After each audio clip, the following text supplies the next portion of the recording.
The fallout from the massive leak of tens of thousands of classified US military documents is still being felt around the globe tonight.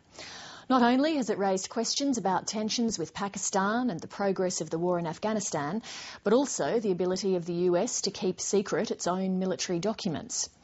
Australia is one of many countries now assessing the potential damage from the material posted on the Wikileaks website. North America correspondent Lisa Miller reports. The White House's immediate reaction to the release of the documents was to play down their newsworthiness. In terms of broad revelations, there aren't any that we see in these documents.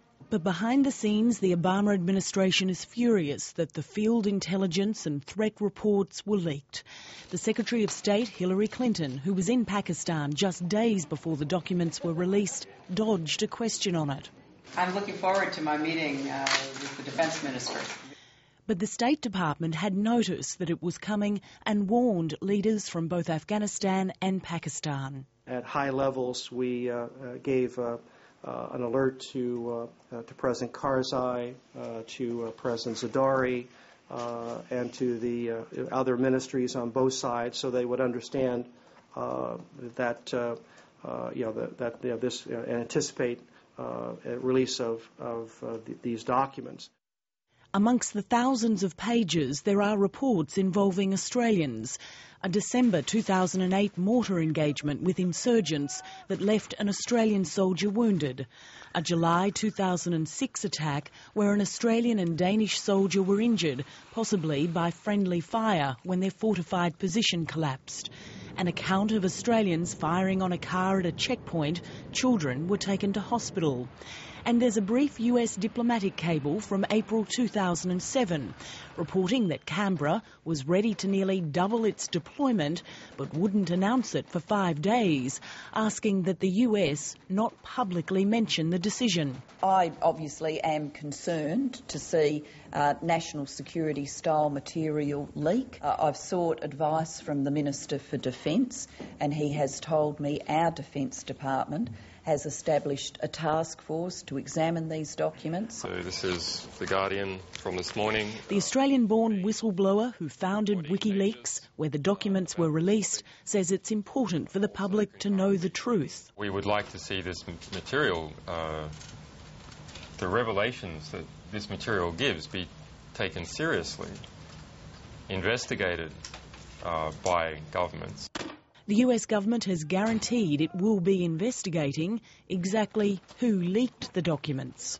Obviously, from our standpoint, we continue to investigate the source of this leak and also to assess the impact that it's had on our security. James Carafano from the Heritage Foundation is a leading expert on defence and homeland security. He's shocked that so many classified documents ended up in the wrong hands. War is all about knowledge and information. So from the enemy's perspective, this is a treasure trove of information to look through to find out, are there names of Afghans that we can go out and kill? Are there American locations that we didn't know about that we can find about there? Are there American procedures that we didn't know about that we can get information on now? So I think from the enemy's perspective, could be potentially a lot of things there. While many analysts agree with the White House that a lot of the material was already known, Matt Schroeder, an arms sales expert with the Federation of American Scientists, says there are worrying elements. The revelations that I found more disturbing were the missiles coming from Iran and Iran's apparent involvement in that conflict, because evidence suggests that Iran is one of the main providers of weapons and other military assistance to anti-U.S. groups. Both the US and Pakistani governments say the masses of documents paint an outdated picture of the efforts and relationship between the two countries. I am not going to stand here on July the 26th and tell you that all is well.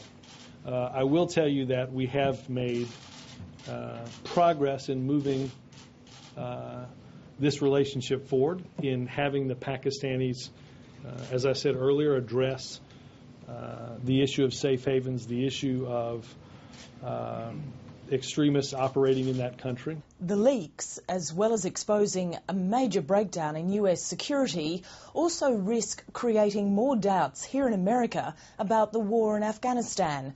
Critics say it will help convince Americans that the nearly 9-year battle is at a hopeless stalemate. Lisa Miller, Lateline.